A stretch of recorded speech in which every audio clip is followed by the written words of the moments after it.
If my life was a movie and someone were to watch it, I hope they'd be inspired to take risks, not just risks to achieve success, but embrace feeling, both pride and shame, fear and excitement. Personally, I want to experience as much life as possible, and that only happens when you embrace the highs and the lows. When it's 0 degrees and there's a foot of snow on the ground and you're out there and no one else is out there and you're doing what the takes, and you look around and you can't see another fucking human for miles. You don't see a car, you can't hear anything. How can you not stop and be like, bro, I'm the only one? There's been so many times where I've been in a prep and I felt way too far behind to win. And I had an injury last year when I tore my lat, tore my bicep. I was in the hospital, like all these different things going on, and I'm like, there's no way that I can do this. Like, it's impossible. And if I were to ever ask myself in the past, like, do you think you could win or get through this and do this? I'd be like, no way, it's impossible. But I was in it and I did it and I accomplished it. And I was like, I'm capable of so much more than my mind understands. Most people don't know where they're going because they never have a goal. You need to have a clear goal. If you don't have a goal, you don't know where you're going to go in life. Get yourself disciplined. Well, why? Well, not so you're a slave, but so that you could be a master. I am the only one paying the price. I am the only one doing what's required. Everybody else is sitting at home eating Doritos, and I am out here in the snow getting better. How can you not be excited about that? If you can't get excited about that, and you can't find that mindset, go eat some donuts and get the up. If they don't have what you want, don't listen to what they say. There's no greater waste of time than justifying your actions to people who have a life you don't want. You need to be able to be very specific about the life that you want, about who you want to become. Mindset, your ability to develop thoughts, is extremely important because your thoughts dictate and create your reality. Thoughts lead to actions, actions lead to behaviors, and behavior leads to lifestyle. This is in relationship to yourself, not to others. And to begin with, you have to accept an external master because you just don't have the wisdom to do that for yourself, or the ability or the opportunity often. Everybody knows this. They feel bad when they decide they're going to get themselves in good shape and go to the gym, and lasts like 3 days. attempts. Yeah. Everybody has a turn back moment. You have a moment where you can go forward or you can give up. But the thing you have to keep in mind before you give up is that if you give up, the guarantee is it will never happen. That's the guarantee of quitting, that it will never happen no way under the sun. The only way the possibility remains that it can happen is if you never give up no matter what. I'm a big believer that you should only listen to somebody or take advice from people who have bigger dreams for your life than you do. And I think most people don't have bigger dreams for you, which just means that for me, like, their advice is invalid.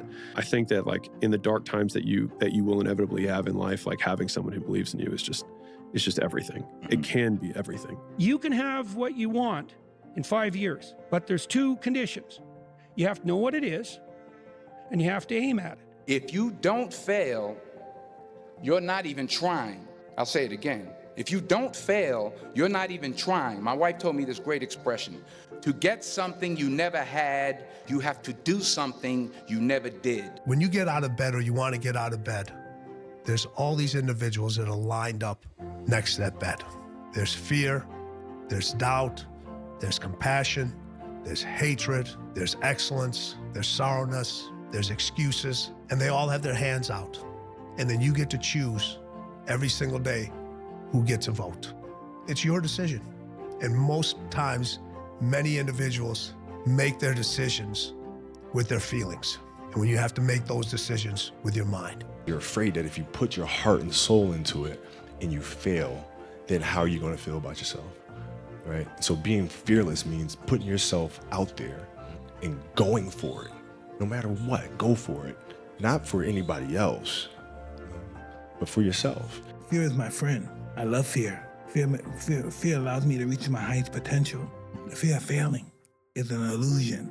Fear is an illusion, but we have to have desire. We have to have something that pushes us. Fear pushes us. You don't understand that living prepares us for death. Our life, it prepares us for death. You know, even if we die young, it prepares us. When you don't have that feeling no more, it's over. Here's the bottom line, motherfuckers. You gotta do the work. You gotta do it when you don't wanna do it. You gotta do it when you're hurt. You gotta do it when you're tired. You gotta do it when you're sick. You gotta do it when you don't wanna do anything else. And you got to do it for years. And that is the real shit. I think one of the first ones that I started to learn that you can't really give a fuck about what people say no more. Because everybody gonna fucking critique everything that you do, no matter what you do. That shit will creep into your mind, no matter if you believe it or not. Imagine you're on your deathbed, and standing around your deathbed are the ghosts representing your unfulfilled potential. The ghost of the ideas you never acted on. The ghost of the talents you didn't use. And they're standing around your bed, angry, disappointed, and upset. They say, we came to you because you could have brought us to life, they say. And now we have to go to the grave together. So I ask you today, how many ghosts are going to be around your bed when your time comes? Our fear makes us think things that don't even exist. Our biggest fear never happened. Whatever we're afraid of in life, our biggest fear never happens. We go to our grave saying, wow, this shit's never happened. I was waiting for this, it never came, you know? It's just, it motivates us. Every single morning, if you can't get out of your beds and you choose not to win, you listen to your feelings. If you chose to get out of bed and you said, there's a win for me, that's your mind. And each one of those individuals, you decide who gets a vote. And some days, not all the popular things are going to get a vote. Success may not get a vote. Winning may not get a vote. But you've made that decision that now this thing gets a vote. I must be ready to deal with it. It is astounding how many people want to be spectacular in life but also want to fit in and be normal.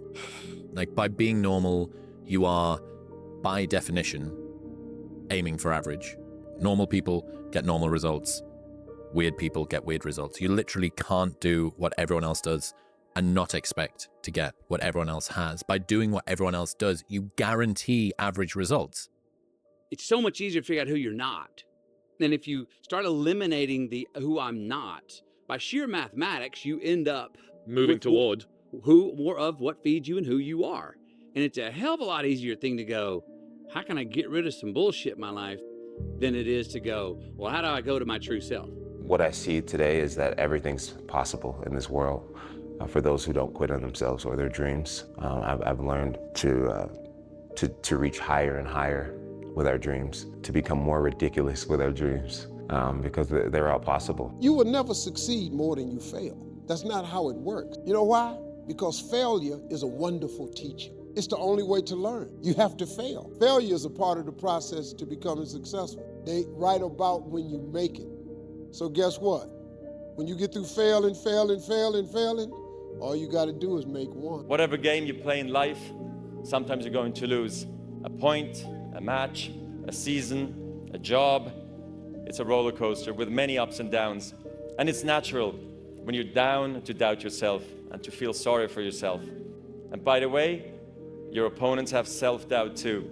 Don't ever forget that. But negative energy is wasted energy. You want to become a master at overcoming hard moments. That is, to me, the sign of a champion. The best in the world are not the best because they win every point. It's because they know they'll lose again and again and have learned how to deal with it.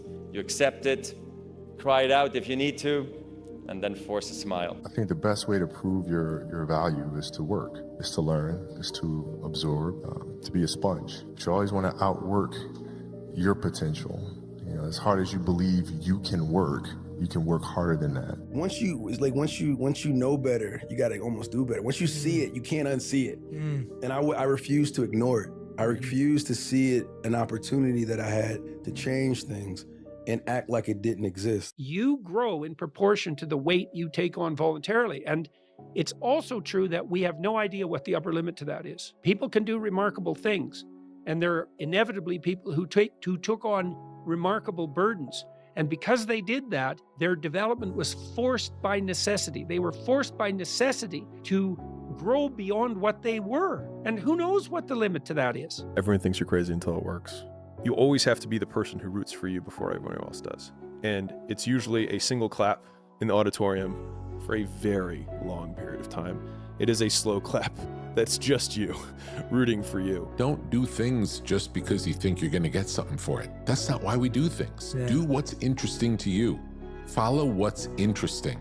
Don't worry about the outcome. We don't know. We can't predict the outcome. We can never predict the outcome. Follow your own inner guide. It directs us.